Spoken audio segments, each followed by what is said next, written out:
খানার সামনে আসলে দোয়াটা পড়ো, দস্তরখানা ব্যবহার করো, তুমি দস্তরখানা ব্যবহার করো, দোয়া দরুদ দিয়ে পড়ো, খানার সামনে আসলে দোয়া পারো। মাশাআল্লাহ, খানার সামনে আসলে দোয়াটা বলো তো।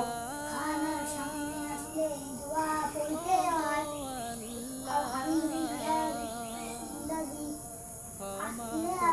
আল্লাহুম্মা বলো। আল্লাহুম্মা বারিক লানা ফিমা রাযাকতানা ওয়া কিনা আযাবান। মাশাআল্লাহ। দর্শক দোয়াটা বলছে একটু সমস্যা হয়েছে, তুমি বলবে। আচ্ছা, দুইজনে পড়ো। আল্লাহুম্মা আল্লাহুম্মা বারিক লানা বারিক লানা ফিমা ফিমা রাযাকতানা রাযাকতানা রাযাকতানা। রাযাকতানা। আলহামদুলিল্লাহ, মাশাআল্লাহ। এই দোয়াটা খানার সামনে আসলে পড়তে হয়। খানা খাওয়ার শুরুতে তুমি দস্তরখানা কেন ব্যবহার করো না?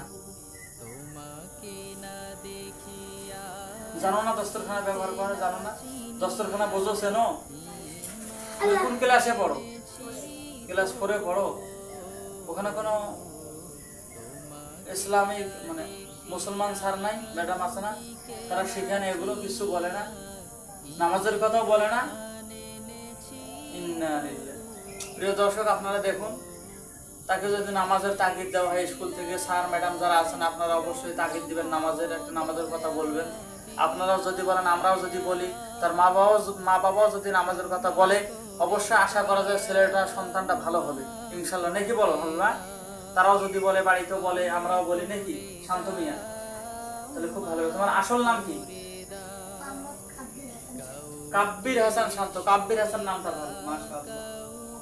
তো যাই হোক, তুমি তাহলে লেখাটাও লেখেন নাই, লেখারও সুযোগ হয়নি, একই কেস। আল্লাহু আকবার। তাহলে সামনে আর 2 পৃষ্ঠা লেখা দেওয়া যায়। হ্যাঁ, লেখেন। আর